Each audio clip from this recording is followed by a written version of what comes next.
భాగవతం, భాగవతోత్తములు, ఈ భాగవత భక్తుడు ఇవన్నీ కూడా భగవంతుడికి సంబంధించిన సేవ చేసేవాళ్ళు, భగవంతుడికి సంబంధించినటువంటి భావనతో భగవద్భావనామయమైన జీవితం గడిపేవాడు ఎవడో వాడు భాగవతుడు. అప్పుడు భగవద్గీతుడు అంటే ఎవరు? ఆ భగవత్ శబ్దం ఏం చెబుతోంది అంటే విష్ణు పురాణమని మనకి 18 పురాణములలో పురాణ రత్నంగా కీర్తిస్తారు.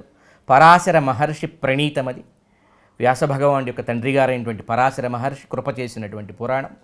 చాలా గొప్ప పురాణం అది, ఎంతో విజ్ఞానాన్ని అందించేటువంటి పురాణం, ప్రౌఢమైనటువంటి పురాణం కూడా అది. అందులో చాలా అద్భుతంగా మనకు ఆ మహర్షి తెలియజేస్తారు. జ్ఞాన శక్తి బలైశ్వర్య వీర్య తేజాంశేషత భగవత్ శబ్దవాచ్యాని. జ్ఞాన శక్తి బల ఐశ్వర్య వీర్య తేజాంశేషత